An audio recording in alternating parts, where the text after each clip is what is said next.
ओम शांति। ನಾನಾತ್ಮ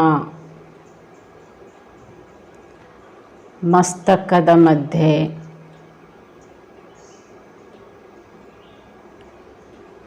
ಪ್ರಕಾಶವಾಗಿ ಹೊಳೆಯುತ್ತಿರುವ ದಿವ್ಯ ಜ್ಯೋತಿ ನಾನು.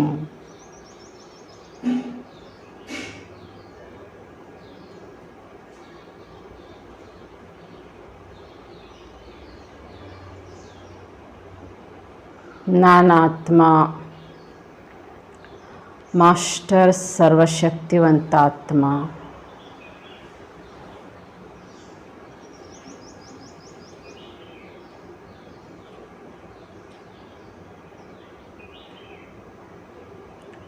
ಸರ್ವಶಕ್ತಿವಂತ ತಂದೆ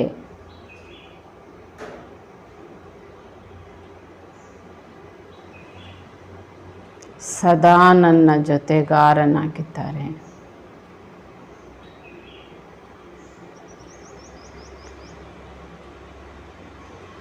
ಸರ್ವಶಕ್ತಿವಂತ ತಂದೆಯ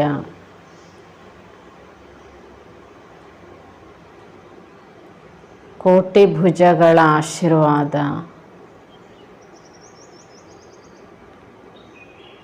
ನನ್ನ ತಲೆಯ ಮೇಲಿದೆ.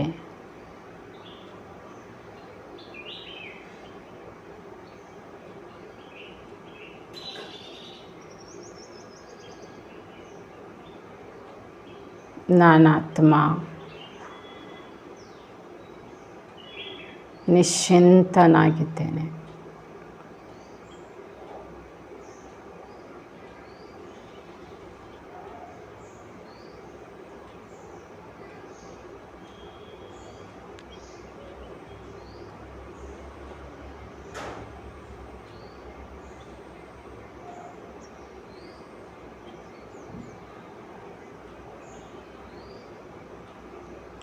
ಓಂ ಶಾಂತಿ, ಓಂ ಶಾಂತಿ. ಈ ದಿನದ ಮಹಾವಾಕ್ಯದಲ್ಲಿ ಬಾಪ್ ದಾದಾ ತಿಳಿಸ್ತಿದ್ದಾರೆ. ಬಾಪ್ ದಾದಾ ಮಧುಬನ್, ಮುರಳಿ ದಿನಾಂಕ 8/11/21. मीठे बच्चे शिव बाबा का बनकर कोई भी भूल नहीं करना. भूल करने से बाप का नाम बदनाम कर देंगे. ಬಾಬಾ ತಿಳಿಸ್ತಾ ಇದ್ದಾರೆ, ಮಧುರ ಮಕ್ಕಳೇ, ಶಿವಬಾಬನ ಮಗುವಾಗಿ ಈಗ ಯಾವುದೇ ತಪ್ಪುಗಳನ್ನು, ಪಾಪಕರ್ಮಗಳನ್ನು ಮಾಡಬಾರ್ದು. ಬಾಬನ ಹೆಸರಿಗೆ ಅಪಮಾನ ಆಗ್ತದೆ. ನಾವು ಪಾಪಕರ್ಮಗಳು ಮಾಡಿದರೆ, ತಪ್ಪು ಮಾಡಿದರೆ ಬಾಬನ ಹೆಸರಿಗೆ ಅಪಮಾನ ಆಗುತ್ತೆ, ಇನ್ಸಲ್ಟ್ ಆಗುತ್ತೆ. ಇದು ದೊಡ್ಡ ರೂಪದ ಪಾಪಕರ್ಮ ಆಗಿಬಿಡುತ್ತೆ. ಎರಡಾಗ್ತದೆ. ಒಂದು, ಪಾಪಕರ್ಮ ಮಾಡ್ತೇವೆ, ಆ ಕರ್ಮದಿಂದ ಬಾಬನ ಹೆಸರಿಗೆ ಅಪಮಾನ ಆಗುತ್ತೆ. ಎರಡನೇ ಕರ್ಮ ಆಗಿಬಿಡುತ್ತೆ. ಆದ್ದರಿಂದ ಶಿವಬಾಬನ ಮಕ್ಕಳು ಅಂದರೆ ನಾವು ಯಾವುದೇ ರೂಪದ ಪಾಪಕರ್ಮಗಳು, ತಪ್ಪುಗಳು ಮಾಡಬಾರ್ದು. ಪ್ರಶ್ನೆ, सबसे बड़ी प्रवृत्ति किसको है और कैसे? ಬಹುದೊಡ್ಡ ಸಂಸಾರ ಯಾರದು ಮತ್ತು ಹೇಗೆ? उत्तर, शिव बाबा की सबसे बड़ी प्रवृत्ति है भक्ति में सब त्वमेव मातस्य पिता कह कर पुकारते हैं. तो प्रवृत्ति वाला हुआ ना, परंतु जब तक वह साकार में न आए तब तक उनकी कोई प्रवृत्ति नहीं, क्योंकि ऊपर में तो आत्माएं बाप के साथ निराकारी रूप में रहती हैं. जब साकार में आकर इनमें प्रवेश करते हैं तो सबसे बड़ी प्रवृत्ति है. ಹೀಗೆ ದೊಡ್ಡ ಸಂಸಾರ ಅಥವಾ ಪ್ರವೃತ್ತಿ ಶಿವ ಬಾಬಂದಾಗಿದೆ. ಭಕ್ತಿ ಮಾರ್ಗದಲ್ಲಿ ಎಲ್ಲ ಧರ್ಮದವರು ತಂದೆ ನೀನೆ, ತಾಯಿ ನೀನೆ ಅಂತಲೇ ಮಹಿಮೆ ಮಾಡ್ತಾರೆ. ಅಂದರೆ ಎಲ್ಲ ಧರ್ಮದವರು, ವಿಶ್ವದ ಸರ್ವ ಆತ್ಮಗಳು ಅವರ ಮಕ್ಕಳು. ಅಂದರೆ ಎಷ್ಟು ದೊಡ್ಡ ಸಂಸಾರ ಆಯಿತು ಬಾಬಂದು. ಆದರೆ ಬಾಬಾ ಸಾಕಾರ ಜಗತ್ತಿಗೆ ಬಾರದನೆ ಪ್ರವೃತ್ತಿಯವರಾಗಲ್ಲ. ಯಾಕೆಂದರೆ ಬಾಬಾ ಮೇಲೆ ಇದ್ದಾಗ ನಿರಾಕಾರ ಲೋಕದಲ್ಲಿ, ಶಿವಬಾಬಾ ನಿರಾಕಾರ ರೂಪದಲ್ಲಿ ಯಾವ ಆತ್ಮಗಳ ಸಂಬಂಧ ನಿರಾಕಾರ ಲೋಕದಲ್ಲಿ ಇರಲ್ಲ. ಬಾಬಾ ಸಾಕಾರದಲ್ಲಿ ಬಂದು ಬ್ರಹ್ಮನ ಶರೀರವನ್ನು ಪ್ರವೇಶಿಸಿದ ಮೇಲೆ ಅಲ್ಲಿ ಬಾಬನ ಸಂಸಾರ ಆರಂಭ ಆಗ್ತದೆ. ओम शांति।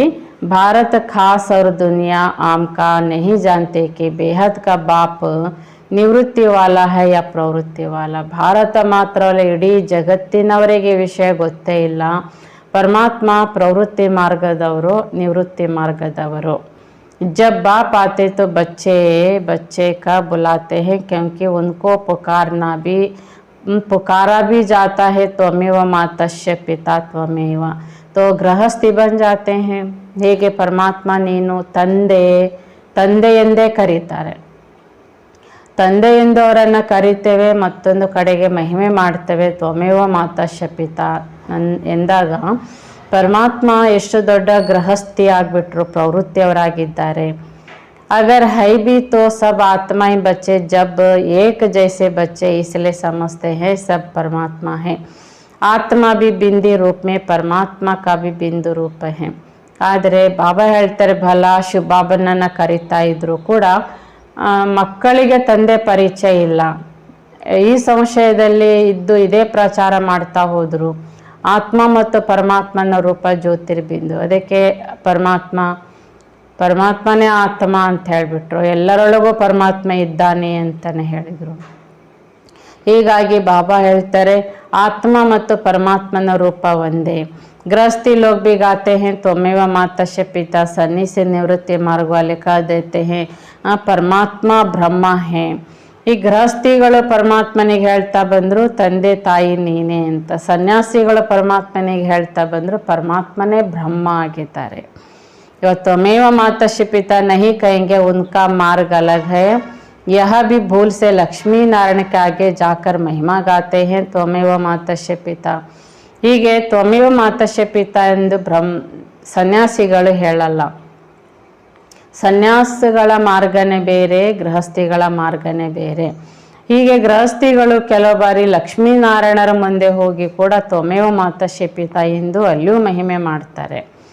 तो त्वमेव मातस्य पिता या कहेंगे अच्युतम केशवम. भक्ति मार्ग में स्मृतियों तो अतः गाते हैं. ಹೀಗೆ ಲಕ್ಷ್ಮೀನಾರಾಯಣರ ಮುಂದೆ ತ್ವಮೇವ ಮಾತಸ್ಯ ಪಿತಾ ಎಂದು ಹೇಳ್ತಾರೆ, ಇಲ್ಲಾಂದರೆ ಅಚ್ಯುತಂ ಕೇಶವಂ ಅಂತ.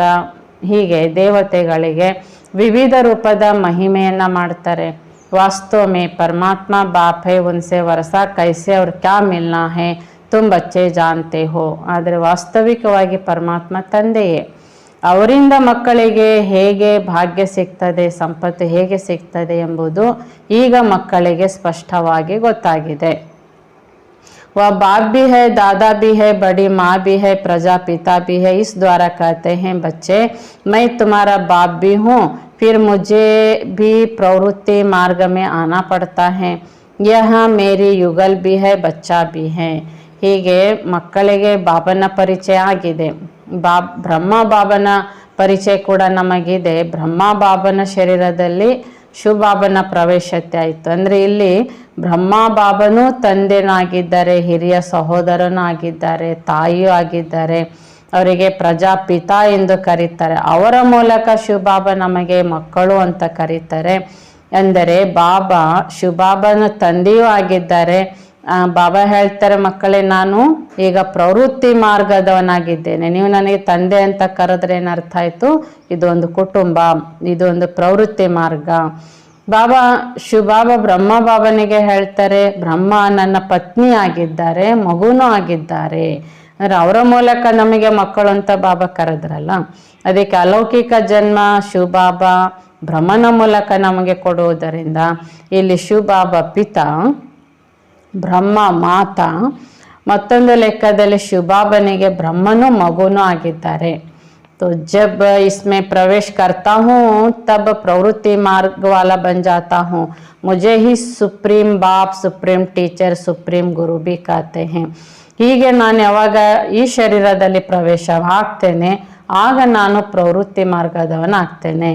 ನಾನು ನಿಮ್ಮ ಸುಪ್ರೀಂ ತಂದೆ, ಸುಪ್ರೀಂ ಟೀಚರ್, ಸುಪ್ರೀಂ ಸದ್ಗುರು ಕೂಡ ಆಗಿದ್ದೇನೆ. गुरु गाइड करते हैं मुक्ति के लिए, वह तो है सब झूठे है सत्य. अंग्रेजी में परमात्मा को ट्रुथ कहते हैं. गुरु अंद्रने ಮಾರ್ಗದರ್ಶಕ, ಮುಕ್ತಿ ಪಡೆಯುವ ಮಾರ್ಗವನ್ನು ತೋರಿಸ್ತಾರೆ.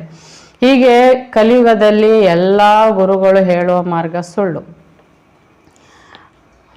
ಪರಮಾತ್ಮನಿಗೆ ಇಂಗ್ಲಿಷಲ್ಲಿ ಟ್ರುತ್ ಎಂದು ಕೂಡ ಕರೀತಾರೆ. तो ट्रुथ क्या आकर सत्य बताते यह किसी को पता नहीं, हम तुमको भी पता नहीं था. ಹೀಗೆ ಸತ್ಯ ತಂದೆ, ಟ್ರುತ್ ತಂದೆ ಬಂದು ಏನು ಸತ್ಯ ಮಾರ್ಗವನ್ನು ತೋರಿಸ್ತಾರೆ, ಇದು ಜಗತ್ತಿನವರಿಗೆ ಗೊತ್ತಿಲ್ಲ. ಬಾಬಾ ಹೇಳ್ತಾರೆ ಅವ್ರಿಗೆ ಮಾತ್ರ ಅಲ್ಲ, ಮಕ್ಕಳೇ ನಿಮಗೂ ಏನೂ ಗೊತ್ತಿರಲಿಲ್ಲ. तो जैसे नई बात हो गई ना, वह ज्ञान का सागर सच्चखंड स्थापन करने वाला है. ಅಂದರೆ ಇದು ಹೊಸ ಮಾತು. ಮಹಿಮೆ ಇತ್ತು, ಪರಮಾತ್ಮ ಸತ್ಯ ಇದ್ದಾರೆ ಅಂತ, ಆದರೆ ಅವರು ಜ್ಞಾನ ಸಾಗರ ಈಗ ಸತ್ಯಖಂಡದ ಸ್ಥಾಪನೆ ಮಾಡ್ತಾರೆ, ಇದು ಯಾರಿಗೂ ಗೊತ್ತಿಲ್ಲ. ಜರೂರ್ ಕಭಿ ಸಚ್ ಬತಾ ಕೆ ಗಯಾ ಹೈ ತಭಿ ಗಾಯನ್ ಹೈ ಸಚ್ಖಂಡ ಕೋ ಹೆವಿನ್ कहते हैं. ಈಗ ಸತ್ಯ ತಂದೆ ಸೃಷ್ಟಿಗೆ ಬಂದು ಸತ್ಯ ಜ್ಞಾನ ಹೇಳಿ ಹೋಗಿದ್ರು, ಸತ್ಯಖಂಡದ ಸ್ಥಾಪನೆಯನ್ನ ಮಾಡಿದ್ರು. ಅದಕ್ಕೋಸ್ಕರ ಸತ್ಯ ತಂದೆ ಅಂತ ವರ್ಣನೆ ಈಗಲೂ ನಡೀತದೆ. ಹೀಗೆ ಬಾಬಾ ಹೇಳ್ತಾರೆ, ಮಹಾನ್ ಡಿಟಿ ಸಾವರಂಟಿ ದಿಖಾತೆ ಹೇ, ಅಭಿ ಹೇ ಪುರಾನಿ ದುನಿಯಾ ಫಿರ್ ನೈ ದುನಿಯಾ ಹೋನೆ ವಾಲಿ ಹೇ. ಹೀಗೆ ಸತ್ಯಯುಗ ಸತ್ಯಖಂಡದಲ್ಲಿ ದೇವತೆಗಳನ್ನು ತೋರಿಸ್ತಾರೆ, ದೇವತಾ ವಂಶಾವಳಿ ನಡೀತದೆ. ಇದು ಹಳೆಯ ಜಗತ್ತು ಎಂದರೆ ಹಳೆಯ ಜಗತ್ತು ಈಗ ಪುನಃ ಹೊಸದಾಗ್ತಾ ಇದೆ. पुराने दुनिया को आग लगती है, स्थापना के समय विनाश भी गाया जाता है, करण करावनहार परमात्ಮ गाया हुआ है. ಹೀಗೆ ಹಳೆಯ ಜಗತ್ತಿಗೆ ಈಗ ಬೆಂಕಿ ಹತ್ಕೊಂಡಿದೆ, ಇದು ಸುಟ್ಟು ಭಸ್ಮ ಆಗುತ್ತೆ. ಈಗ ಈ ಸಂದರ್ಭದಲ್ಲಿನೇ ಶಿವಬಾಬಾ ಸ್ಥಾಪನೆಯ ಕಾರ್ಯವನ್ನು ಮಾಡ್ತಾ ಇದ್ದಾರೆ. ಸ್ಥಾಪನೆ ವಿನಾಶ ನಡೀತಾ ಇದೆ. ಮಾಡಿಸುವಾತ ಪರಮಾತ್ಮನೇ ಎನ್ನುವಂತಹ ಮಹಿಮೆ ಕೂಡ ಇದೆ. ब्रह्मा द्वारा स्थापना करते हैं, कैसे कराते हैं यहाँ तो खुद ही आकर बताएंगे. ಬ್ರಹ್ಮನ ಮೂಲಕ ನವಸೃಷ್ಟಿಯ ಸ್ಥಾಪನೆ ಕಾರ್ಯ ಅಥವಾ ಸ್ವರ್ಗದ ಸ್ಥಾಪನೆ ಕಾರ್ಯ ಪರಮಾತ್ಮ ಮಾಡ್ತಾರೆ. ಹೇಗೆ ಮಾಡ್ತಾರೆ ಎಂಬುದು ಇಲ್ಲಿ ಯಾರಿಗೂ ಗೊತ್ತಿರಲ್ಲ. ತಾವು ಮಾಡುವ ಈ ವಿಶೇಷ ಕಾರ್ಯವನ್ನು ಅವರೇ ಪರಿಚಯ ಮಾಡಿಕೊಡ್ತಾರೆ. ನಾನು ಬರ್ತೇನೆ, ಇಂಥ ಸೇವೆ ನಾನು ಮಾಡ್ತೇನೆ. तो मनुष्य कुछ भी नहीं जानते, कहते हैं परमात्मा करण करावनहार है और फिर ड्रामा का भी पता पड़ गया है. ಹೀಗೆ ಮನುಷ್ಯರಿಗೇನು ಗೊತ್ತೇ ಇರೋದಿಲ್ಲ, ಪರಮಾತ್ಮನಿಗೇನೆ ಮಾಡಿಸುವಾತ ತಂದೆ ಅಂತ ಮಹಿಮೆ ಇದೆ.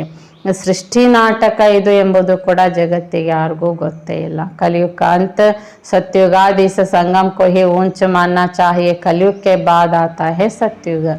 ಹೀಗೆ ಕಲಿಯುಗದ ಅಂತ್ಯ ಸತ್ಯುಗದ ಆದಿ ಸಂಗಮದ ಸಮಯನೇ ತುಂಬ ಶ್ರೇಷ್ಠವಾದ ಸಮಯ ಎಂದು ತಿಳ್ಕೊಳ್ಬೇಕು.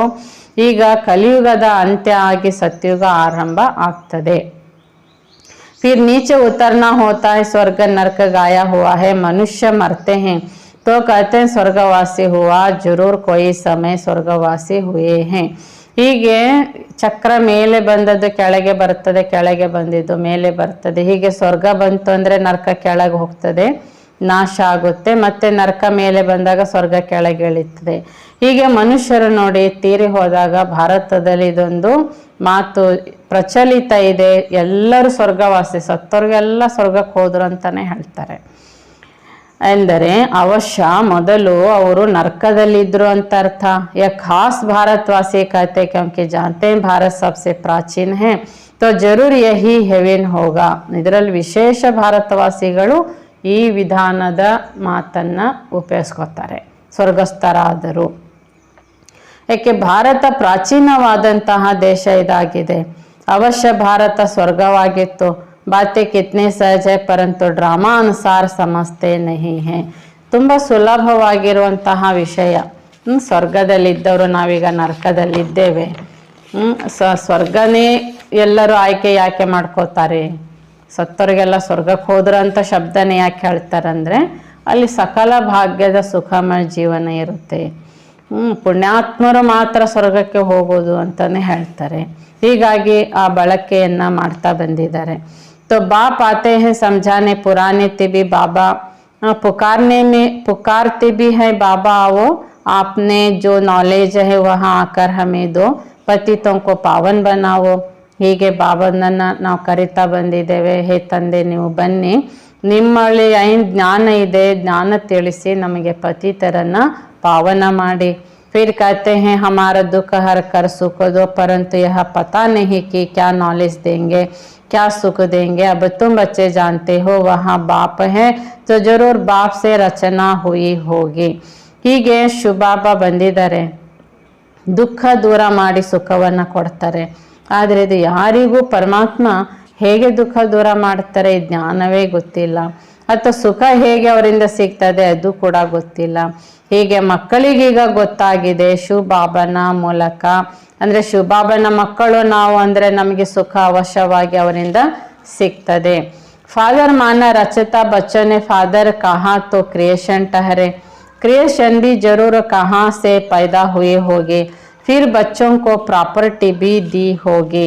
ಹೀಗೆ ತಂದೆ ಎಂದಾಗ ಅವರ ಮಕ್ಕಳು ಅವರು ನಮ್ಮನ್ನು ರಚನೆ ಮಾಡಿದ್ದಾರೆ ಅಥವಾ ಜನ್ಮ ಕೊಟ್ಟಿದ್ದಾರೆ ಅಂತ ಅರ್ಥ. ಹೀಗೆ ಅವರ ಮಕ್ಕಳು ಎಂದಾಗ ಅವಶ್ಯ ಅವರ ತಂದೆದೇ ಆಸ್ತಿ ಅವರಿಗೆ ಸಿಗುತ್ತೆ ತಾನೆ.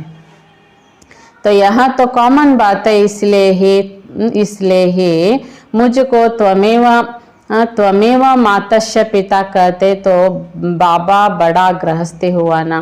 ಹೀಗಾಗಿದ್ದು ಕಾಮನ್ ಮಾತಾಗಿದೆ, ಎಲ್ಲರೂ ಪರಮಾತ್ಮನಿಗೆ ತಂದೆ ತಾಯಿ ಎಂದೇ ಕರೀತಾರೆ. ಆದ್ದರಿಂದ ಶಿವಬಾಬಾ ಸೃಷ್ಟಿಗೆ ಮಾತಾಪಿತಾ ಅಂದ್ರೆ ಏನರ್ಥ, ಇಷ್ಟು ದೊಡ್ಡ ಪರಿವಾರ ಅವರದಿದೆ, ಇಷ್ಟು ದೊಡ್ಡ ಸಂಸಾರ ಅವರದಿದೆ. तो बुलाते भी है माता पिता, तो अब फादर तो है परंतु मदर बिगा रचना कैसे हो सकती, यह फिर यहाँ रचना बाबा कैसे रचते, ये है बिल्कुल नई बात. ಹೀಗೆ ಶಿವಬಾಬಾ ಮಾತಾ ಪಿತಾ ಅಂತ ಕರೆದ್ವಿ, ಆದರೆ ಬಾಬನಿಗೆ ತಂದೆ ಅಂತ ಕರೆಯೋದೇ ಎಲ್ಲರೂ ಮುಖ್ಯವಾದ ಸಂಬಂಧ, ತಂದೆ ಅಂತಾನೆ ಕರೀತಾರೆ.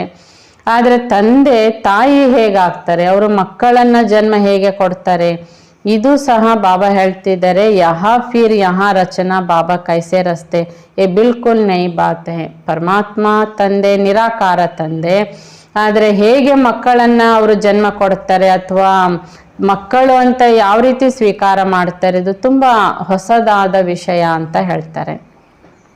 यहाँ भी बहुतों की बुद्धि में ठहरता नहीं और सब जगह सिर्फ परमात्मा को फादर का बुलाते हैं. यहाँ दोनों हैं मदर फादर, तो ಪ್ರವೃತ್ತಿ ಮಾರ್ಗ ಹೋವಾನ. ಹೀಗೆ ಬಾಬಾ ಹೇಳ್ತಾ ಇದ್ದಾರೆ, ಮಹಿಮೆ ಮಾಡ್ತಾರೆ ತಂದೆ ನೀನೆ ತಾಯಿ ನೀನೆ ಅಂತ, ಆದರೆ ಅವ್ರು ಯಾವ ರೀತಿ ಇದ್ದಾರೆ ಅನ್ನೋದು ಯಾರಿಗೂ ಅವರ ಪರಿಚಯನೇ ಇಲ್ಲ. ಹೀಗೆ ನಾವೀಗ ಬಾಬನ ಮಕ್ಕಳಿಗೆ ಗೊತ್ತಾಗಿದೆ ಅವರು ಮದರ್ ಫಾದರ್ ಹೇಗಿದ್ದಾರೆ, ಮತ್ತೆ ಇದೊಂದು ಪರಿವಾರ ಹೇಗೆ, ಇದೊಂದು ಕುಟುಂಬ ಯಾವ ರೀತಿ ಇದೆ ಅನ್ನೋದೀಗ ನಮಗಿದರ ಪರಿಚಯ ಆಗಿದೆ. यहाँ सिर्फ फादर करने से उन्हों को मुक्ति का वर्षा मिलता है, वहाँ आते भी पीछे हैं. यहाँ तो सब जानते हैं क्रिश्चियन धर्म के आगे बौद्ध धर्म था, उसके आगे इस्लामी धर्म था. इस सीढ़ी में और धर्म है नहीं, इसलिए गोले के बाजू में रखना चाहिए. ಹೀಗೆ ಬಾಬಾ ಹೇಳ್ತಿದ್ದಾರೆ, ಮೊಟ್ಟ ಮೊದಲು ಆದಿ ಸನಾತನ ದೇವಿ ದೇವತಾ ಧರ್ಮ ಇರ್ತದೆ, ನಂತರ ದ್ವಾಪರ ಯುಗದಿಂದ ಕ್ರಿಶ್ಚಿಯನ್ ಧರ್ಮ, ಬೌದ್ಧ ಧರ್ಮ, ಇಸ್ಲಾಂ ಧರ್ಮಗಳು ಒಂದೊಂದೇ ಧರ್ಮಗಳು ಬರ್ತವೆ.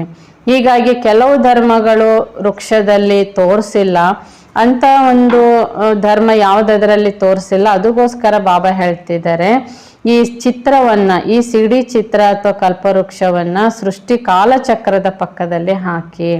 ये है पाठशाला, अब पाठशाला में सिर्फ एक किताब थोड़े ही होगा, पाठशाला में तो मैथ्स भी चाहिए, वह जिस्मानी विद्या तो काम में नहीं आएगी. ಹೀಗೆ ಬಾಬಾ ಹೇಳ್ತಾರೆ, ಇದು ಶಾಲೆ ತಾನೆ, ಶಾಲೆಯಲ್ಲಿ ಎಲ್ಲ ಚಿತ್ರಗಳನ್ನು ಹಾಕಿರಬೇಕು. ಒಂದೇ ಪುಸ್ತಕದ ಜ್ಞಾನ ಕೊಡ್ತಾರೆ, ಅಲ್ಲಿ ಎಷ್ಟೋ ಸಬ್ಜೆಕ್ಟ್ಗಳು ಎಷ್ಟೋ ಪುಸ್ತಕಗಳಿರ್ತವೆ. ಹೇಗೆ ಶಾಲೆಯಲ್ಲಿ ಬಾಬಾ ಹೇಳ್ತಿದ್ದಾರೆ ಮ್ಯಾಥ್ಸೇ ಇರ್ತದೆ, ಬೇರೆ ಸಬ್ಜೆಕ್ಟ್ಗಳು ಇರ್ತವೆ, ಎಷ್ಟೋ ವಿಷಯಗಳನ್ನು ಕಲಿಬೇಕಾಗುತ್ತೆ ಮಕ್ಕಳು ಲೌಕಿಕದ ಶಾಲೆಯಲ್ಲಿ. ಆದರೆ ಬಾಬಾ ಹೇಳ್ತಾರೆ ಇನ್ನು ಲೌಕಿಕದ ಅಷ್ಟನ್ನು ಕಲಿಯೋ ಅವಶ್ಯಕತೆ ಇಲ್ಲ ಈಗ ಅಂತಾರೆ.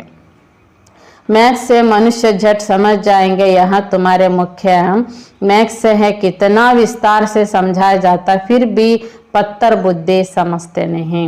ಈಗ ಲೌಕಿಕದ ಶಾಲೆಯಲ್ಲಿ ಮ್ಯಾಥ್ಸಿಗೆ ತುಂಬ ಚೆನ್ನಾಗಿ ಗಮನ ಕೊಟ್ಟು ಅಭ್ಯಾಸ ಮಾಡಬೇಕಾಗುತ್ತೆ. ಇಲ್ಲಿ ಶಿವಬಾಬಾ ನಮಗೆ ಮ್ಯಾಥ್ಸ್ ಕಲಿಸ್ತಾ ಇದ್ದಾರೆ. ನಮಗೆ ಜನ್ಮಗಳೆಷ್ಟು, ಇದರಲ್ಲಿ ಸುಖದ ಜನ್ಮ ಎಷ್ಟು, ದುಃಖದ ಪಾಪದ ಜನ್ಮಗಳೆಷ್ಟು, ಸೃಷ್ಟಿ ಕಾಲಚಕ್ರದ ಸಮಯ ಎಷ್ಟು, ಒಂದೊಂದು ಯುಗದ ಸಮಯ ಎಷ್ಟು, ಹೀಗೆ ಬಾಬಾನು ಕೂಡ ವಿಸ್ತಾರವಾಗಿ ಮ್ಯಾಥ್ಸನ್ನು ನಮಗೆ ಕಲಿಸ್ತಿದ್ದಾರೆ. ಆದರೆ ಕಲ್ಲು ಬುದ್ಧಿ ಆಗಿರುವಂತಹ ಮಕ್ಕಳಿಗೆ, ಮನುಷ್ಯನಿಗೆ ಬಾಬಾ ಪರಮಾತ್ಮ ಕಲಿಸೋ ಮ್ಯಾಥ್ಸ್ ಅರ್ಥ ಆಗಲ್ಲ. बाबा ने समझा है, प्रदर्शनी में त्रिमूर्ति पर ही पहले समझाना, ये तुम्हारा बाबा है या दादा है, ज्ञान कैसे देवे, वर्षा कैसे देवे, ಭಾರತವಾಸಿयों को ही वर्षा मिलना है. ಹೀಗೆ ಬಾಬಾ ತಿಳಿಸ್ತಾ ಇದ್ದಾರೆ, ಮಕ್ಕಳೇ ಪ್ರದರ್ಶನದಲ್ಲಿ ತ್ರಿಮೂರ್ತಿ ಚಿತ್ರ ಮೊದಲು ಹಾಕಿರ್ಬೇಕು. ಈ ತ್ರಿಮೂರ್ತಿಯಲ್ಲಿ ಕೂಡ ಇಲ್ಲಿ ಶಿವಬಾಬಾ ಬ್ರಹ್ಮ ಬಾಬಾ ತೋರಿಸಿದ್ದಾರೆ. ಇವರು ನಮ್ಮ ಬ್ರಹ್ಮ ಬಾಬಾ ಅಂದ್ರೆ ಹಿರಿಯ ಸಹೋದರ ಶಿವಬಾಬಾ ಮೇಲಿದ್ದಾರೆ. ಇವರ ಮೂಲಕ ಜ್ಞಾನ ಭಾಗ್ಯ ಪರಮಾತ್ಮ ಹೇಗೆ ಕೊಡ್ತಿದ್ದಾರೆ ಇದನ್ನ ವಿವರಿಸಬೇಕಾಗಿದೆ. भारत वासियों को ही वर्षा मिलना है. परमपिता परमात्मा ब्राह्मण देवता क्षत्रिय 3 धर्म की स्थापना करते. ब्रह्मा द्वारा ब्राह्मण ही रचते. ये है यज्ञ, इसको कहा जाता है रुद्र ज्ञान यज्ञ. ಹೀಗೆ ಶಿವ ಪರಮಾತ್ಮ ಭಾರತವಾಸಿಗಳಿಗೇನೆ ಈ ಭಾಗ್ಯವನ್ನು ಕೊಡ್ಲಿಕ್ಕೆ ಬಂದಿದ್ದಾರೆ. ಪರಂಪಿತ ಪರಮಾತ್ಮ ಬ್ರಾಹ್ಮಣ ದೇವತಾ ಕ್ಷತ್ರಿಯ 3 ಧರ್ಮದ ಸ್ಥಾಪನೆಯನ್ನ ಮಾಡ್ತಾರೆ. ಬ್ರಹ್ಮರವರ ಮುಖಾಂತರ ಬ್ರಾಹ್ಮಣರನ್ನ ಮೊದಲ ರಚನೆ ಮಾಡ್ತಾರೆ. ಈಶ್ವರ ವಿಶ್ವವಿದ್ಯಾಲಯ ಅಂತ ಹೇಳಿದ್ರೆ ಇದು ಯಜ್ಞ ಆಗಿದೆ. ಇದಕ್ಕೆ ರುದ್ರ ಯಜ್ಞ ಎಂದು ಕೂಡ ಕರೆಯಲಾಗುತ್ತೆ. और भक्ति मार्ग के जो यज्ञ हैं वह देरी से शुरू होते हैं, क्योंकि पहले होती है शिव की पूजा, फिर देवताओं की पूजा. ಹೀಗೆ ಭಕ್ತಿ ಮಾರ್ಗದ ಯಜ್ಞ ಆರಂಭ ಆಗುತ್ತೆ ದ್ವಾಪರ ಯುಗದಲ್ಲಿ. ಹೀಗೆ ಭಕ್ತಿ ಮಾರ್ಗದಲ್ಲಿ ಮೊದಲು ಶಿವನ ಪೂಜೆ ಆರಂಭ ಆಗುತ್ತೆ, ನಂತರ अन्य देवतेಗಳ पूजे आरंभ आಗುತ್ತೆ. उस समय को यज्ञ नहीं होता, बाद में यह यज्ञ करना शुरू करते हैं. पहले देवताओं की पूजा करते, फूल चढ़ाते. ಹೀಗೆ ಭಕ್ತಿ ಮಾರ್ಗ ಆರಂಭ ಆಗ್ತಿದ್ದ ಹಾಗೆ ಯಜ್ಞಗಳ ಮಾಡಲ್ಲ, ಅಲ್ಲಿ ದೇವತೆಗಳ ಪೂಜೆ ಆರಂಭ ಆಗುತ್ತೆ. ದೇವತೆಗಳಿಗೆ ಹೂಗಳನ್ನ ಏರಿಸ್ತಾರೆ. अब तुम पूजा लायक नहीं हो, लोग शिव के ऊपर जाकर अक धतूरा क्यों चढ़ाते हैं. ಹೀಗೆ ದೇವತೆಗಳ ಕೆಳಗೆ ಇಳಿದಿದ್ದೇವೆ, ಪೂಜೆಗೆ ಲಾಯಕ್ಕಿಲ್ಲ, ಅದಕ್ಕೆ ಶಿವನಿಗೆ ಹೋಗಿ ಎಲ್ಲ ಎಕ್ಕೆ ಹೂ ಇಂಥ ಹೂಗಳೆಲ್ಲ ಹಾಕ್ತಾರೆ. ಯಾಕೆ ಹಾಕ್ತಾರೆ? बाप समझाते, तो सब कांटे थे, उसमें फिर कोई सदा गुलाब, कोई गुलाब, कोई मोतियां बनते, कोई फिर अकक के फूल भी बंद पड़ते हैं. ಶಿವನಿಗೆ ಮಾತ್ರ ಎಕ್ಕೆ ಹೂವನ್ನ ಹಾಕುವಂತಹ ಕ್ರಮ ಬಂತು. ಯಾಕೆ ಅಂದ್ರೆ ಬಾಬನ ಮಕ್ಕಳು ಕೆಲವರು ಸಂಪೂರ್ಣ ಗುಲಾಬಿಯಾಗಿ ಪರಿಮಳದ ಗುಲಾಬಿಯಾಗಿ ಅರಳುತ್ತಾರೆ, ಕೆಲವರು ಸುಮ್ಮನೆ ಗುಲಾಬಿ ಆಗಿರ್ತಾರೆ, ಅದರಲ್ಲಿ ಪರಿಮಳ ಇರಲ್ಲ. ಮತ್ತೆ ಇನ್ನು ಕೆಲವು ಆತ್ಮಗಳು ಮೊಗ್ಗುಗಳಾಗೆ ಇರ್ತವೆ, ಅರಳೋದಿಲ್ಲ. ಇನ್ನು ಕೆಲವು ಬಾಬನ ಮಕ್ಕಳು ಎಕ್ಕೆ ಹೂವಾಗೆ ಇರ್ತಾರೆ. ಅಂದ್ರೆ ಹೂವಂತೂ ಲೆಕ್ಕಕ್ಕಿದೆ, ಅದರಲ್ಲಿ ಏನೇ ರೂಪದ ಭಾಗ್ಯ ಆತ್ಮ ತುಂಬಿಸ್ಕೊಳ್ಳೋದಿಲ್ಲ. ಅದಕ್ಕಾಗಿ ಎಕ್ಕೆ ಹೂ ಅಂತ ಅಲ್ಲಿ ಹೋಲಿಕೆ ಕೊಟ್ಟಿದ್ದಾರೆ. पूरा नहीं पढ़ते तो अक बन जाते, कोई काम के नहीं रहते. शिव बाबा पर सब कांटे चढ़ते, फिर उन्हों को फूल बनाते, परंतु फूलों को भी वैरायटी बन जाती है. ಹೀಗೆ ಪೂರ್ಣ ಬಾಬನ ಶಿಕ್ಷಣ ಅಭ್ಯಾಸ ಮಾಡಲಿಲ್ಲ ಅಂದರೆ ಅವ್ರು ಎಕ್ಕೆ ಹೂ ಆಗಿರ್ತಾರೆ, ಯಾವ ಕೆಲಸಕ್ಕೆ ಬಾರದವರು ಅಂತ. ಹೀಗಾಗಿ ಬಾಬಾ ಅಂದ್ರೆ ಎಕ್ಕೆ ಹೂ ಯಾವ ಕೆಲಸಕ್ಕೆ ಯೂಸ್ ಮಾಡ್ತಾರೆ. ಹೀಗೆ ಬಾಬಾ ಮುಳ್ಳುಗಳನ್ನ ಹೂಗಳನ್ನಾಗಿ ಮಾಡ್ತಾರೆ. ಎಲ್ಲರೂ ಹೂಗಳಾಗೋದಿಲ್ಲ, ವಿವಿಧ ಪ್ರಕಾರದ ಹೂಗಳಾಗ್ತಾರೆ. बगीचे में वैरायटी फूल होते हैं ना, तुम्हारे में भी नंबरवार है. कोई तख्त नशीन बनेंगे, कोई क्या बनेंगे, सब बातें बाप ही समझाएंगे और कोई समझा ना सके. ಹೀಗೆ ಶಿವ ಬಾಬಾ ಮುಳ್ಳುಗಳನ್ನು ಹೂಗಳನ್ನಾಗಿ ಮಾಡ್ತಾರೆ. ನೀವು ತೋಟಕ್ಕೆ ಹೋಗಿ ನೋಡಿ, ವಿವಿಧ ಪ್ರಕಾರದ ಹೂಗಳಿರ್ತವೆ. ಹೀಗೆ ಬಾಬನ ಮಕ್ಕಳು ನಂಬರ್ ವಾರ್ ಆಗಿ ಹೂವಾಗಿ ತಯಾರಾಗ್ತಾರೆ. ಕೆಲವರು ಸಿಂಹಾಸನ ಅಧಿಕಾರಿಗಳಾಗ್ತಾರೆ, ಇನ್ನು ಕೆಲವರು ಏನೇನೋ ಪದವಿನ ಪಡ್ಕೋತಾರೆ. ಬಾಬಾ ಹೇಳ್ತಾರೆ, ಇದೆಲ್ಲವೂ ಕೂಡ ನಿಮಗೀಗ ಅರ್ಥ ಆಗ್ತಾ ಇದೆ. भक्ति मार्ग कितना लंबा चौड़ा है, परंतु उसमें ज्ञान जरा भी नहीं. सतयुग में देवी देवता थे, कलयुग में एक भी देवता नहीं. ಹೀಗೆ ಭಕ್ತಿ ಮಾರ್ಗ ಬಾಬಾ ಹೇಳ್ತಾರೆ, ಎಷ್ಟು ಉದ್ದ ಅಗಲದ ವರ್ಣನೆ ಮಾಡಿದ್ದಾರೆ. ಆದರೆ ಇದರಲ್ಲಿ ಬಾಬಾ ಹೇಳ್ತಾರೆ, ಮಕ್ಕಳಿಗೆ ಸ್ವಲ್ಪನೂ ಜ್ಞಾನ ಇಲ್ಲ ಭಕ್ತಿಯಲ್ಲಿ. ಸತ್ಯುಗದಲ್ಲಿ ಕೂಡ ನಾವು ದೇವಿ ದೇವತೆಗಳಾಗಿರ್ತೇವೆ. कलयुग में एक भी देवता नहीं, तो जरूर परमात्मा ने मनुष्यों को देवता बनाया होगा. ಈಗ ಕಲಿಯುಗದಲ್ಲಿ ಒಬ್ರು ದೇವತೆಗಳಿಲ್ಲ, ಆಗನೇ ಪರಮಾತ್ಮ ಬಂದು ಕಲಿಯುಗದ ಮನುಷ್ಯರನ್ನ ದೇವತೆಗಳನ್ನಾಗಿ ಮಾಡ್ತಾರೆ. तो बाप आकर ऐसा कर्म सिखलाते हैं जो मनुष्य सीखकर दैवी गुण धारण कर देवी देवता बन जाए. ಹೀಗೆ ದೇವತಾ ಗುಣಗಳನ್ನ ಕರ್ಮ, ಆ ಶುದ್ಧ ಪವಿತ್ರ ಕರ್ಮವನ್ನ ತಂದೆ ಕಲಿಸ್ತಾರೆ, ದೈವಿ ಗುಣಗಳ ಧಾರಣೆ ಮಾಡಿಸ್ತಾರೆ, ಆಗ ನಾವು ದೇವಿ ದೇವತೆಗಳಾಗ್ತೇವೆ। और धर्म वाले क्या सिखाएंगे, क्योंकि उन्हों को तो ऊपर से उनके पिछाड़ी में आना है। ಹಾಗೆ ಅನ್ಯ ಧರ್ಮದವರು ದೈವಿ ಗುಣಗಳನ್ನು ಕಲಿಸುವಂತಹ ಆ ಸೇವೆ ಅವರು ಮಾಡಲ್ಲ, ಯಾಕೆಂದ್ರೆ ಆಯಾ ಧರ್ಮಾತ್ಮಗಳು ಬಂದು ಧರ್ಮ ಸ್ಥಾಪನೆ ಮಾಡಿದ ನಂತರ ಆ ಧರ್ಮದ ಗ್ರೂಪ್ ಏನಿದಾರಲ್ಲ ಅವರೆಲ್ಲ ಕೆಳಗೆ ಬರ್ತಾ ಅವರ ಧರ್ಮಗಳು ಬೆಳೀತಾ ಹೋಗ್ತವೆ। तो सिर्फ पवित्रता का ज्ञान देते हैं। क्राइस्ट जब आता है तो क्रिश्चियन तो कोई है नहीं, ऊपर से उनके पिछाड़े आते हैं। ಹೀಗೆ ಧರ್ಮಸ್ಥಾಪಕರೆಲ್ಲ ಬಂದು ಪವಿತ್ರತೆಯ ಜ್ಞಾನವನ್ನು ಹೇಳ್ತಾರೆ, ಅಂದರೆ ಪರಮಾತ್ಮನನ್ನೇ ಧ್ಯಾನಿಸ್ಬೇಕು ಅಂತಾನೆ ಹೇಳ್ತಾರೆ। ಉದಾಹರಣೆಗೆ ಬಾಬಾ ಹೇಳ್ತಾರೆ ನೋಡಿ, ಕ್ರೈಸ್ತ ಬಂದು ಕ್ರಿಶ್ಚಿಯನ್ ಧರ್ಮದ ಸ್ಥಾಪನೆಯನ್ನ ಮಾಡ್ತಾನೆ। ಹಾಗಾದ್ರೆ ಕ್ರೈಸ್ತ ಹುಟ್ಟೋದು ಸನಾತನ ಧರ್ಮದ ಕೊನೆ ವಂಶಾವಳಿಯಲ್ಲಿ ಹುಡ್ತಾನೆ। ಅಲ್ಲಿ ಆ ಕ್ರಿಶ್ಚಿಯನ್ ಧರ್ಮದ ಪ್ರಚಾರ ಮಾಡೋದು, ಜ್ಞಾನ ಹೇಳೋದು, ಕ್ರಿಶ್ಚಿಯನ್ ಧರ್ಮದ ಪ್ರಚಾರ ಮಾಡೋದು ಸನಾತನದವರಿಗೇನೆ, ಯಾಕೆಂದ್ರೆ ಹುಟ್ಟುತ್ತಲೇ ಕ್ರಿಶ್ಚಿಯನ್ ಧರ್ಮ ಇರಲಿಲ್ಲಲ್ಲ। ಅಲ್ಲಿ ಕ್ರಿಶ್ಚಿಯನ್ ಧರ್ಮ ಸ್ಥಾಪನೆ ಮಾಡಿದ ಮೇಲೆ ಅಲ್ಲಿ ಸನಾತನ ಧರ್ಮದವ್ರದೇ ಒಂದು ಗ್ರೂಪ್ ಆಗ್ತದೆ। ಆ ಧರ್ಮದ ಬೋಧನೆಯನ್ನು ಕೇಳಿ ಏನೋ ದೇವ್ರದ ಬಗ್ಗೆ ಹೇಳ್ತಾರೆ ಅಂತ ಕೇಳ್ತಾರೆ, ಧರ್ಮ ಬೇರೆ ಅಂತ ಗೊತ್ತಿರಲ್ಲ। ಹಾಗಾಗಿ ಒಂದು ಕ್ರಿಶ್ಚಿಯನ್ ಧರ್ಮದ ಒಂದು ಗ್ರೂಪ್ ಅಂತಾಯ್ತು, ಮತ್ತೆ ಅವ್ರದ್ದೇ ಒಂದು ರಾಜಧಾನಿ ಇತ್ತು। ಮೊದಲು ಧರ್ಮ ರಾಜ್ಯ ಎರಡೂ ಇರಲ್ಲ ಕ್ರಿಶ್ಚಿಯನ್ರದ್ದು। ಮತ್ತೆ ಪರಂಧಾಮದಿಂದ ಆ ಧರ್ಮದ ಅನೇಕಾತ್ಮಗಳು ಕೆಳಗೆ ಬರ್ತಾ ಜನ್ಮ ಪಡಿತಾ ಹೋಗ್ತಾರೆ।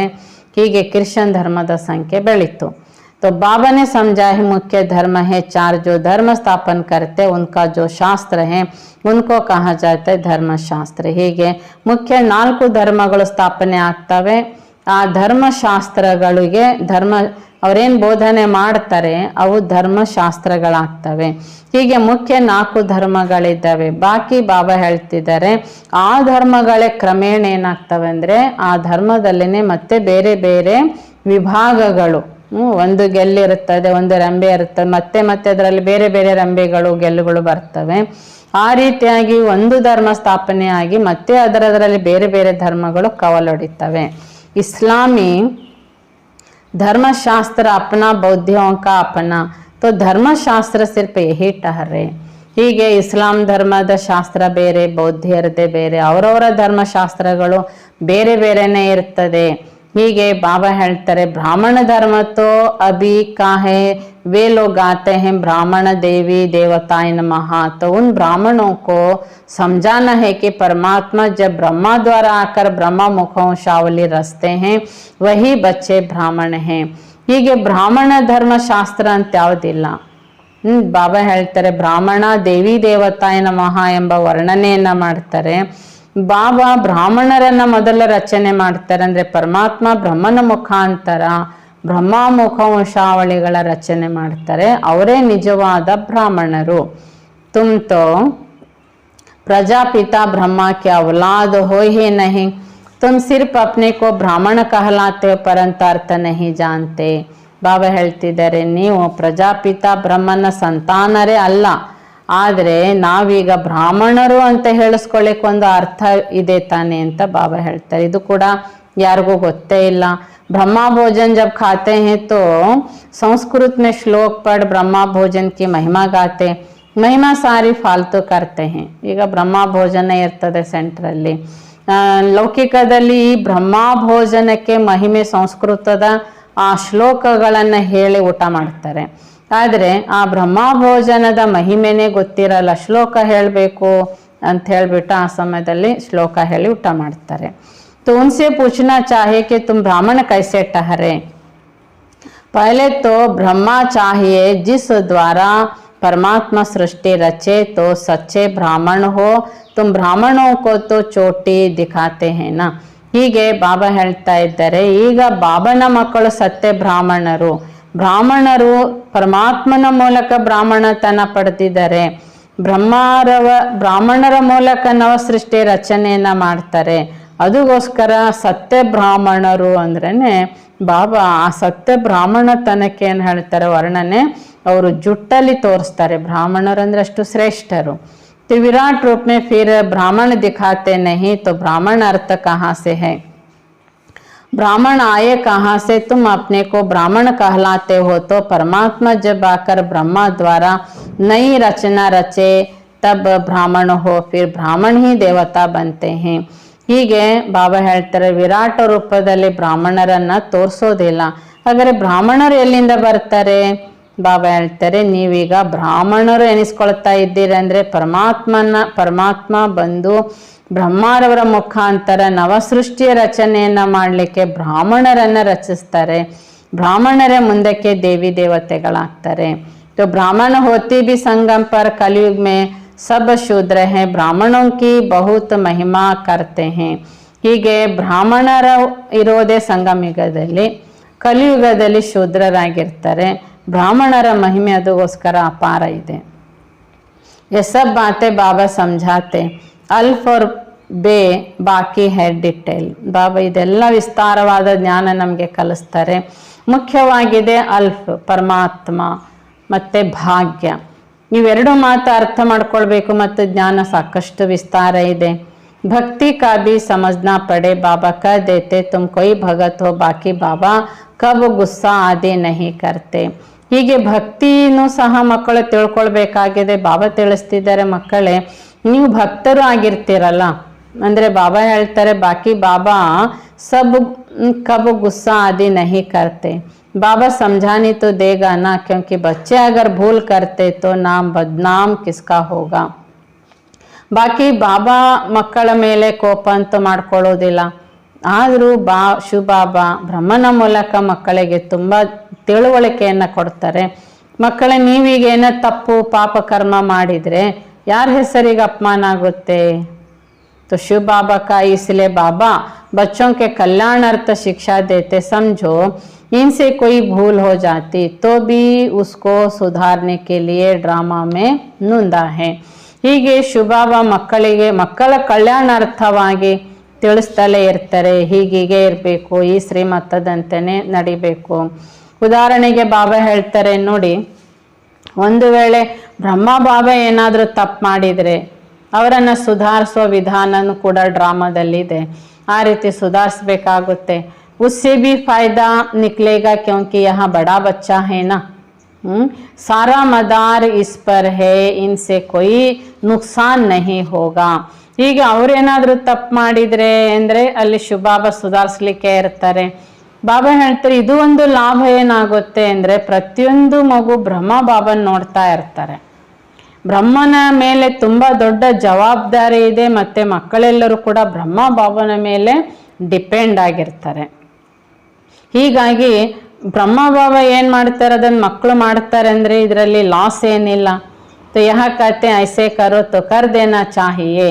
ಹೀಗೆ ಶಿವಬಾಬಾ ಬ್ರಹ್ಮ ಬಾಬನಿಗೆ ಕಲಿಸಿದ್ದಾರೆ. ಬ್ರಹ್ಮ ಬಾಬಾ ತಾನು ಮಾಡಿರೋ ಅನುಭವದಂತೆ ಮಕ್ಕಳಿಗೆ ಹೀಗೆ ಮಾಡಿ ಅಂತ ಹೇಳ್ತಾರಲ್ಲ, ಆಗ ಮಕ್ಕಳು ಅದನ್ನು ಮಾಡಬೇಕು. तो नुकसान से भी फायदा निकल आएगा. नुकसान की कोई बात नहीं, हर बात में कल्याण ही कल्याण है. ಹೀಗೆ ಶಿವಬಾಬನೇ ಬ್ರಹ್ಮರವರ ಮುಖಾಂತರ ಹೀಗೆ ಮಾಡಿ ಅಂತ ಹೇಳ್ತಾರೆ. ಒಂದು ವೇಳೆ ಬಾಬಾ ಹೇಳಿದಂತಹ ಮಾರ್ಗದರ್ಶನದಲ್ಲಿ ಮಕ್ಕಳಿಗೆ ಏನಾದರೂ ನಷ್ಟ ಆಗಿತ್ತು ಅಂದರೆ ಬಾಬಾ ಹೇಳ್ತಿದ್ದಾರೆ ಅದು ಕೂಡ ಮಕ್ಕಳು ಯೋಚಿಸಬಾರ್ದು. ಪ್ರತಿ ಮಾತಿನಲ್ಲಿ ಮಕ್ಕಳ ಕಲ್ಯಾಣವೇ ಕಲ್ಯಾಣ ಅಡಕವಾಗಿದೆ. अकल्याण भी ड्रामा में था, भूले तो सबसे होते रहते, परंतु अंत में कल्याण तो कोई भी हालत में होना है, क्योंकि बाप है कल्याणकारी. ಹೀಗೆ ಬಾಬಾ ಹೇಳ್ತಾರೆ ಅಕಲ್ಯಾಣ ಆಗುವುದು ಕೂಡ ಡ್ರಾಮಾದಲ್ಲೇ ನಿಗದಿತ ಇತ್ತು. ತಪ್ಪುಗಳು ಮಕ್ಕಳಿಂದ ಎಲ್ಲರಿಂದ ಆಗ್ತಾ ಇರ್ತದೆ. ಆದರೆ ಅಂತ್ಯ ಸಮಯದಲ್ಲಿ ಕಲ್ಯಾಣ ಅಂತೂ ಯಾವ ಪರಿಸ್ಥಿತಿನೇ ಇರಲಿ, ಅವ್ರು ಹೇಗೆ ಇರಲಿ, ಪ್ರತಿ ಆತ್ಮದ ಕಲ್ಯಾಣ ಆಗಲೇಬೇಕು. ಯಾಕಂದರೆ ಶಿವಬಾಬಾ ಕಲ್ಯಾಣಕಾರಿ ಆಗಿದ್ದಾರೆ. सबका कल्याण करना है, सबको सद्गति देते हैं, अब सबकी ಕಯಾಮತ್ ಕಾ ಸಮಯ है. ಹೀಗೆ ಬಾಬಾ ಹೇಳ್ತಾರೆ ಈಗ ಎಲ್ಲರ ಕಲ್ಯಾಣದ ಸಮಯ ಇದಾಗಿದೆ. ಸರ್ವರ ಸದ್ಗತಿ ದಾತ ಬಾಬಾ ಆಗಿದ್ದಾರೆ. ಇದು ಎಲ್ಲರದು ವಿನಾಶದ ಸಮಯನೂ ಆಗಿದೆ. ಪಾಪೋं का बोझ सबके सिर पर है, तो सबका हिसाब किताब चुकता होगा.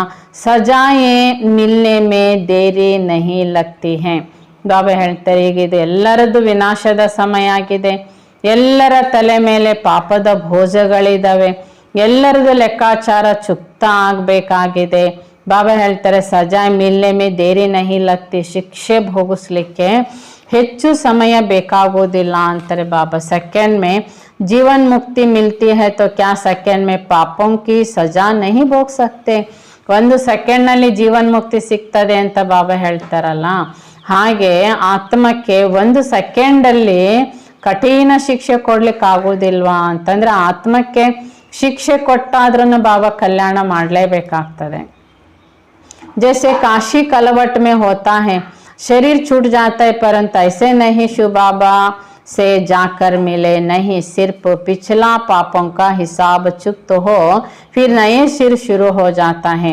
ಹೇಗೆ ನೋಡಿ, ಮೊದಲಿನ ಕಾಲದಲ್ಲಿ ಕಾಶಿ ಕಲ್ವಟ್ ಅಂದರೆ ಕಾಶಿಗೆ ಹೋಗಿ ಆ ಕಾಶಿ ದೇವಸ್ಥಾನದ ಆವರಣದಲ್ಲಿ ಈಗಲೂ ಇದೆ ಒಂದು ಬಾವಿ ಇದೆ, ಅದರ ಮೇಲೆ ಒಂದು ಕತ್ತಿ ಇರ್ತಿತ್ತು. ಈ ಶಿವನ ಭಕ್ತರು ನಾವು ಶಿವನಿಗೆ ಅರ್ಪಣೆ ಆಗಬೇಕು ಅಂತ ಹೇಳಿಬಿಟ್ಟು ಆ ಕತ್ತಿಯಲ್ಲಿ ತಮ್ಮ ರುಂಡವನ್ನು ಕತ್ತರಿಸ್ಕೊಳ್ತಿದ್ರು. ಆ ಬಾವಿಯ ಒಳಗೆ ಒಂದು ಶಿವಲಿಂಗ ಇದೆ, ಅದರ ಮೇಲೆ ಆ ರುಂಡ ಹೋಗಿ ಬೀಳ್ತದೆ. ಅಂದ್ರೆ ಅಲ್ಲಿ ಶಿವನಿಗೆ ಅರ್ಪಣೆ ಆದ್ವಿ ನಾವು ಅಂತ ಆ ಭಾವನೆಯಿಂದ ಹೀಗೆ ಭಕ್ತರು ತುಂಬಾ ಜನ ಹೋಗಿ ಅಲ್ಲಿ ಸಾಯೋರು. ಈಗ ಸರ್ಕಾರ ಅದನ್ನೆಲ್ಲ ಬಂದ್ ಮಾಡಿದೆ, ಆದ್ರೆ ಹೀಗೆ ಮಾಡಿದವರು ಶಿವನ ಬಳಿಗೆ ಹೋದ್ರ, ಶಿವನಿಗೆ ಅರ್ಪಣೆ ಆದ್ರ? ಬಾಬಾ ಹೇಳ್ತಾರೆ ಆಗ್ಲಿಲ್ಲ. ಯಾಕೆಂದ್ರೆ ಅವ್ರಿಗೆ ಆತ್ಮಜ್ಞಾನನೇ ಇಲ್ಲ, ಶಿವ ಯಾರಂತಾನೆ ಗೊತ್ತಿಲ್ಲ. ಶರೀರವನ್ನ ಹಿಂಸೆ ಕೊಟ್ಟು ಸಾಯಿಸಿದ್ರಲ್ಲ ಕಷ್ಟದಲ್ಲಿ, ಆ ಒಂದು ಲೆಕ್ಕಾಚಾರದಂತೆ ಅವರ ಹಿಂದಿನ ಜನ್ಮದ ಪಾಪ ಕರ್ಮ ಸಮಾಪ್ತಿ ಆಗಿರಬಹುದು, ಆದ್ರೆ ಪುನರ್ಜನ್ಮದಲ್ಲಿ ಹೊಸದಾಗಿ ಪಾಪ ಕರ್ಮಗಳು ಪುನಃ ಆರಂಭ ಆಗ್ತವೆ. ಖಂಡಿತ ಆತ್ಮ ಪುನರ್ಜನ್ಮ ಪುನಃ ಪಡೀತದೆ. ಬೀಸೆ ಕೊಯ್ ವಾಪಿ ಜಾ ನಹಿ ಸಕ್ತಾ. ಅಂದ್ರೆ ಅಲ್ಲಿ ತಮ್ಮ ರುಂಡವನ್ನ ಪರಮಾತ್ಮನಿಗೆ ಅರ್ಪಿಸಿದ್ದೇವೆಂದ ಮಾತ್ರಕ್ಕೆ ಮುಕ್ತಿಧಾಮಕ್ಕೆ ಮರಳಿ ಪರಂಧಾಮಕ್ಕೆ ಯಾವ ಆತ್ಮಗಳು ಹೋಗಲ್ಲ. भला ज्ञान सेकंड का है परंतु पढ़ाई तो पढ़नी है. रोज शिव बाबा के आत्मा जो ज्ञान का सागर है वही आकर पढ़ाते हैं. ಹೀಗೆ ಫಲ ಬಾಬಾ ಹೇಳ್ತಾರೆ ಜ್ಞಾನ ಸೆಕೆಂಡಿನದಾಗಿದೆ, ಆದರೆ ಇದು ಶಿಕ್ಷಣ ಆಗಿದೆ. ಹೀಗೆ ಶಿವ ಬಾಬಾ ಪ್ರತಿದಿನ ಜ್ಞಾನ ಸಾಗರ ತಂದೆ ಆತ್ಮಗಳಿಗೆ ಶಿಕ್ಷಣವನ್ನ ಕೊಡ್ತಿದ್ದಾರೆ. कृष्ण तो देहधारी है, पुनर्जन्म में आते हैं. बाबा तो अजन्म है, जिनको पढ़ना नहीं है वह तो जरूर विघ्न डालेंगे. ಹೀಗೆ ಬಾಬಾ ಹೇಳ್ತಾ ಇದ್ದಾರೆ, ಶಿವ ಬಾಬಾ ಜ್ಞಾನ ಸಾಗರನೇ ನಮಗೆ ಜ್ಞಾನ ಕಲಿಸ್ತಿದ್ದಾರೆ, ದೇಹಧಾರಿ ಕೃಷ್ಣ ಅಲ್ಲ. ಬಾಬಾ ಹೇಳ್ತಾರೆ ಕೃಷ್ಣ ಪುನರ್ಜನ್ಮಧಾರಿ ಆಗಿದ್ದಾರೆ.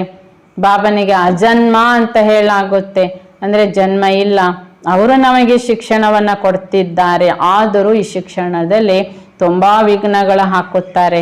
यज्ञ में विघ्न तो पड़ेंगे, अबलाम पर अत्याचार होंगे, ये सब कुछ हो रहा है कल्प पहले मुआफिक. ಅಬಲೆಯರಿಗೆ ಅತ್ಯಾಚಾರ ಆಗುತ್ತೆ.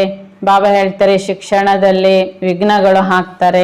ಇದೆಲ್ಲವೂ ಸಹ ಕಲ್ಪದ ಹಿಂದಿನಂತೆಯೇ ಮಾಡ್ತಾ ಇದ್ದಾರೆ ಅಂತಾರೆ ಬಾಬಾ. असुर कैसे हंगामा करते, चित्र फाड़ते हैं, कोई समय ಆಗ್ ಲಗಾನೆ ಮೇ ಬಿ ದೇರಿ ನಹಿ ಕರ್ತೆ. ಹೀಗೆ ಎಷ್ಟೋ ಕಡೆಗೆ ಬಾಬನ ಚಿತ್ರ ಪ್ರದರ್ಶನ ಆಗುವಾಗ ಬಂದು ಗಲಾಟೆ ಮಾಡಿದ್ರು, ಚಿತ್ರಗಳನ್ನು ಹರಿದು ಹಾಕಿದ್ರು, ಮತ್ತೆ ಕೆಲವು ಕಡೆಗೆ ಬೆಂಕಿ ಹಾಕಿದ್ರು. ಏನ್ ಮಾಡಲಿಲ್ಲ ಜನ, ಅಷ್ಟು ವಿಧದಿಂದ ಬಾಬನ ಸೇವೆಗೆ ತೊಂದರೆ ಮಾಡ್ತಾ ಬಂದ್ರು. अंदर में समझते भावी बाहर में पुलिस आदि को रिपोर्ट करनी पड़ेगी. ನಮಗೆ ಒಳಗೆ ಇದೆಲ್ಲ ಡ್ರಾಮದ ಅನುಸಾರವಾಗಿ ಇವ್ರು ಮಾಡ್ತಾರೆ ಅಂತ ಜ್ಞಾನ ಇದ್ರೂ ನಾವು ಹೊರ ನೋಟದಲ್ಲಿ ಕಂಪ್ಲೇಂಟ್ ಮಾಡೋದು ಮಾಡಬೇಕು. अंदर में जानते हैं कल्प पहले जो हुआ तो सो होगा, इसमें दुख की कोई बात नहीं. नुकसान हुआ धोबी के घर से गई छू, फिर तुम्हारा बन जाएगा. ಹೀಗೆ ಬಾಬಾ ಹೇಳ್ತಾ ಇದ್ದಾರೆ ಮಕ್ಕಳಿಗೆ ಒಳಗೆ ಜ್ಞಾನ ನೆನಪಿರಬೇಕು. ಕಲ್ಪದ ಹಿಂದಿನಂತೆಯೇ ಏನಾಗಿತ್ತೋ ಅದೇ ಆಗ್ತಾ ಇದೆ, ಇದರಲ್ಲಿ ದುಃಖ ಪಡುವಂಥ ಮಾತೇನಿಲ್ಲ, ಬಹಳ ನಷ್ಟ ಆಗ್ತಾ ಇದೆ ಅಂತಾರೆ ಬಾಬಾ. ಅದಕ್ಕೆ ಬಾಬಾ ಹೇಳ್ತಾರೆ ಧೋಬಿ ಕೆ ಘರ್ ಸೆ ಗಯಿ ಛೂ ಫಿರ್ ದೂಸರಾ ಬನ್ ಜಾಯೇಗಾ. ಹೀಗೆ ಬಾಬಾ ಹೇಳ್ತಾ ಇದ್ದಾರೆ ನಮಗೆ ಏನೂ ಲಾಸ್ ಆಗಲಿಲ್ಲ ಅಂತ ಬಾಬಾ ಒಂದು ಗಾದೆ ಹೇಳ್ತಾರೆ. ಅಗಸನ ಮನೆಯಿಂದ ಏನಾದರೂ ಸ್ವಲ್ಪ ಹೋಯ್ತು ಅಂದರೆ ಏನು ಹೋಯ್ತು ಅಂತ ಅರ್ಥ. तो फिर दूसरा बन जाएगा, ಮತ್ತೊಂದು ಹೊಸದೇನಾದರೂ ತಯಾರಾಗ್ತದೆ.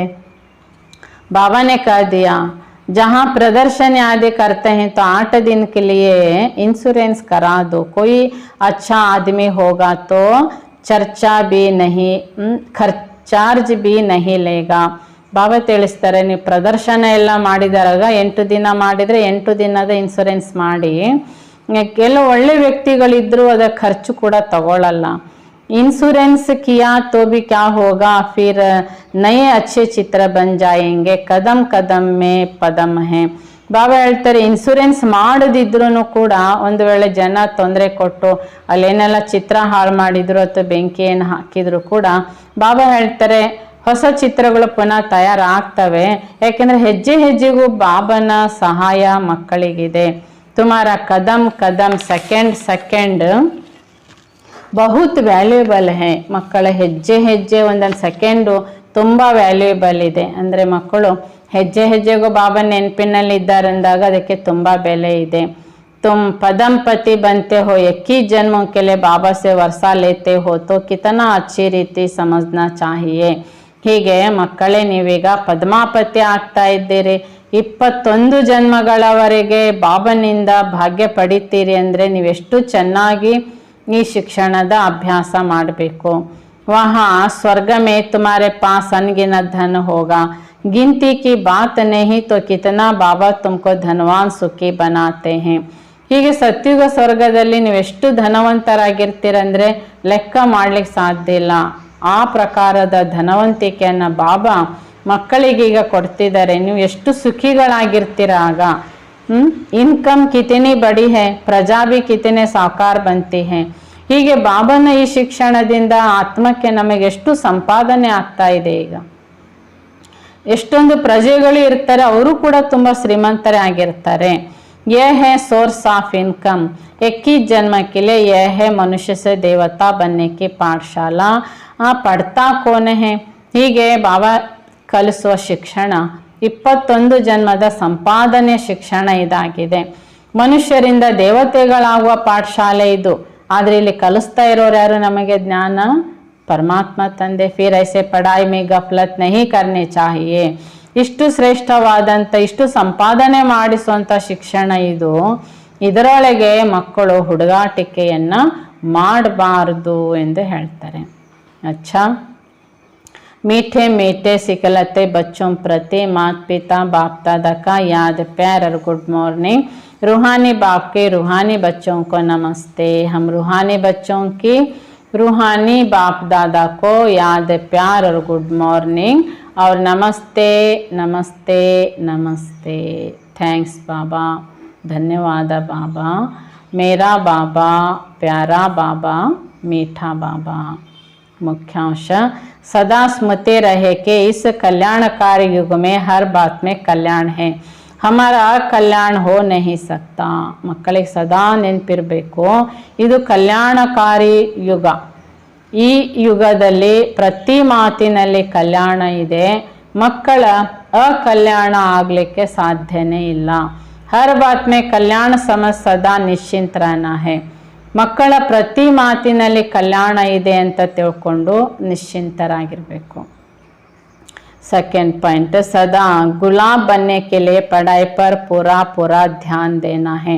ಮಕ್ಕಳು ಸದಾ ಗುಲಾಬಿಗಳಾಗಬೇಕು, ಅದಕ್ಕೋಸ್ಕರ ಬಾಬನ ಶಿಕ್ಷಣಕ್ಕೆ ಸಂಪೂರ್ಣ ಗಮನವನ್ನು ಕೊಡಬೇಕು। पढ़ाई में गफलत नहीं करनी है, अक्क का फूल नहीं बनना है। ಮಕ್ಕಳು ಶಿಕ್ಷಣದಲ್ಲಿ ಹುಡುಗಾಟಿಕೆ ಮಾಡಬಾರ್ದು ಮತ್ತೆ ಎಕ್ಕೆ ಹೂ ಆಗಬೇಡಿ ಅಂತಾರೆ ಬಾಬಾ। वरदान, सबको रिगार्ड देते हुए अपना रिकॉर्ड ठीक रखने वाले सर्वके स्नेही भव। ಎಲ್ಲರಿಗೂ ಗೌರವವನ್ನು ಕೊಡುತ್ತಾ ತಮ್ಮ ಗೌರವದ ರೆಕಾರ್ಡನ್ನು ಚೆನ್ನಾಗಿಟ್ಟುಕೊಳ್ಳುವಂತಹವರು ಸರ್ವರ ಸ್ನೇಹಿಯಾಗಿರ್ತಾರೆ। ವಿವರಣೆ, जितना जो सभी को रिगार्ड देता है उतना ही अपने रिकॉर्ड को ठीक कर सकता है। ಯಾರು ಎಷ್ಟು ಅನ್ಯರಿಗೆ ಗೌರವವನ್ನು ಕೊಡ್ತಾರೆ ಅವರ ಅಷ್ಟು ರಿಕಾರ್ಡ್ ಚೆನ್ನಾಗಿ ಇಟ್ಕೊಳ್ಳಿಕ್ಕೆ ಸಾಧ್ಯ ಆಗುತ್ತೆ। दूसरों का रिकॉर्ड रखना अपना रिकॉर्ड बनाना है। ಅನ್ಯರಿಗೆ ಗೌರವ ಕೊಡೋದಂದ್ರೆ ತನ್ನ ರೆಕಾರ್ಡನ್ನು ಚೆನ್ನಾಗಿಟ್ಟುಕೊಳ್ಳೋದಾಗಿದೆ। जैसे यज्ञಕ್ಕೆ मददगार बनना ही मदद लेना है, ಹೇಗೆ ಯಜ್ಞಕ್ಕೆ ಸಹಯೋಗಿ ಆಗುವುದಂದ್ರೇ ಅರ್ಥ ನಾವು ಯಜ್ಞದ ಅಂದ್ರೆ ಬಾಬನ ಸಹಯೋಗ ಪಡೆದುಕೊಳ್ಳೋದಾಗಿದೆ. वैसे ही रिगार्ड देना ही रिगार्ड लेना है, ಅದೇ ರೀತಿಯಾಗಿ ನಾವು ರಿಗಾರ್ಡ್ ಕೊಡುವುದು ಅಂದ್ರೇನೆ ಅರ್ಥ ರಿಗಾರ್ಡ್ ತೆಗೆದುಕೊಳ್ಳೋದಾಗಿದೆ. एक बार देना और अनेक बार लेने के हकदार बन जाना, ಒಂದು ಬಾರಿ ಗೌರವ ಕೊಡೋದು ಅಥವಾ ಒಂದು ಬಾರಿ ಗೌರವ ಕೊಟ್ಟರೆ ಅನೇಕ ಬಾರಿ ತಗೊಳ್ಳುವ ಅಧಿಕಾರ ನಿಮಗೆ ಬಂದ್ಬಿಡುತ್ತೆ. वैसे कहते हैं छोटों का प्यार और बड़ों का रिगार्ड दो, लेकिन जो सभी को बड़ा समझकर रिगार्ड देते हैं वह सबके स्नेही बन जाते. ಹೀಗೂ ಹೇಳ್ತಾರೆ, ಚಿಕ್ಕವರಿಗೆ ಪ್ರೀತಿ ಕೊಡಬೇಕು, ದೊಡ್ಡವರಿಗೆ ಗೌರವ ಕೊಡಬೇಕು ಅಂತ. ಆದರೆ ಬಾಬಾ ಹೇಳ್ತಾರೆ, ಆತ್ಮನೇ ನೋಡ್ತಾ ಇದ್ದವ್ರಿಗೆ ಪ್ರತಿಯೊಂದು ಆತ್ಮಕ್ಕೆ ನೀವು ಗೌರವವನ್ನು ಕೊಡ್ತೀರಿ ಅಂದರೆ ಆ ರೀತಿಯಾಗಿ ಎಲ್ಲರಿಂದಲೂ ಕೂಡ ನಿಮಗೆ ಸ್ನೇಹ ರಿಟರ್ನ್ ಸಿಗುತ್ತೆ. इसके लिए हर बात में पहले आप ये पाठ पक्का करो. ಹೇಗೆ ಗೌರವ ಕೊಡಬೇಕಂದ್ರೆ ಏನೇ ಮಾಡುವ ವಿಷಯದಲ್ಲಿ, ಯಾವುದೇ ವಿಷಯದಲ್ಲಿ, ಯಾವುದೇ ಸಂದರ್ಭದಲ್ಲಿ ಮತ್ತೊಂದು ಆತ್ಮಕ್ಕೆ ನೀವು ಮುಂದುವರಿಸಬೇಕು ಅಂದರೆ ಗೌರವ ಕೊಡಬೇಕು. ನೀವು ಮಾಡಿ ಅಂತ ಅವರಿಗೆ ಅವಕಾಶ ಕೊಟ್ಟು ಮುಂದೆ ಬಿಡೋದಂದ್ರೇ ಗೌರವ ಕೊಡೋದಾಗಿದೆ. ಅದಕ್ಕೆ ಮೊದಲು ತಾವು ಎಂಬ ಪಾಠವನ್ನು ಪಕ್ಕಾ ಮಾಡಿ ಅಂತಾರೆ ಬಾಬಾ. स्लोगन, बाप दादा की मिली हुई शिक्षाएं समय पर याद आना ही तीव्र पुरुषार्थ है. ಬಾಪ್ ದಾದಾರವರಿಂದ ಪಡೆದಿರುವಂತಹ ಶಿಕ್ಷಣಗಳು ಸಮಯಾನುಸಾರವಾಗಿ ನೆನ್ಪು ಮಾಡಿಕೊಂಡು ಬಳಕೆ ಮಾಡುವುದೇ ತೀವ್ರ ಪುರುಷಾರ್ಥವಾಗಿದೆ. ಅಚ್ಚಾ, ಓಂ ಶಾಂತಿ. ಈ ದಿನ ಬಾಬಾ ನಮಗೆ ಅಂತ ತಿಳಿಸಿದ್ದಾರೆ, ನಾವು ಪರಮಾತ್ಮನ ಮಕ್ಕಳು, ಶಿವಬಾಬನ ಮಕ್ಕಳು, ಭಾಗ್ಯವಿಧಾತನ ಮಕ್ಕಳು ಅಂದರೆ ಯಾವುದೇ ತಪ್ಪುಗಳನ್ನು ಮಕ್ಕಳು ಈಗ ಮಾಡಬಾರ್ದು.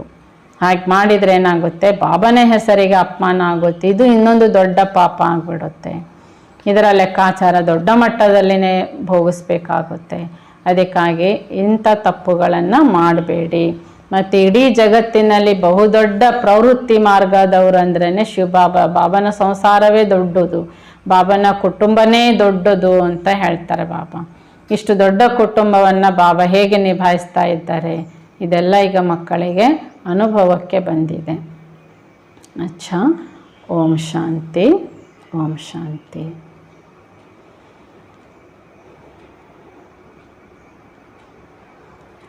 ನಾನಾತ್ಮ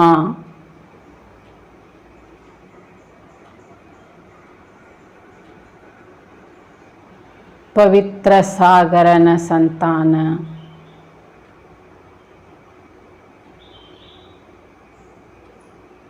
ಪವಿತ್ರ ದಿವ್ಯ ಜ್ಯೋತಿ,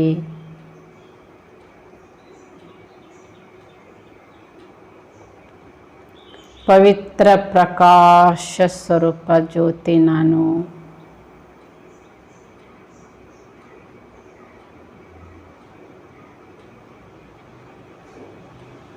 ನಿರ್ವಿಘ್ನಾತ್ಮ, ವಿಜಯಿ ಆತ್ಮ ನಾನು.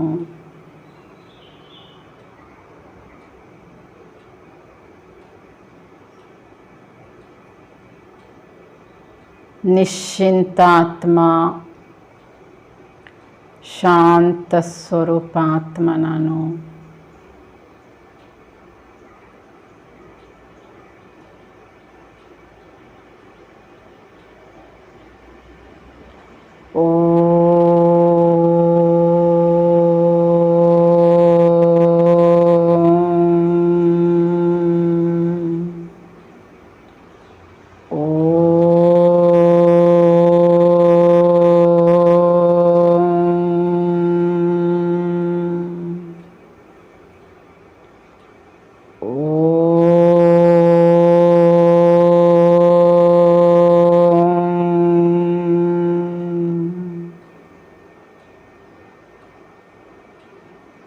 ಓಂ ಶಾಂತಿ, ಓಂ ಶಾಂತಿ.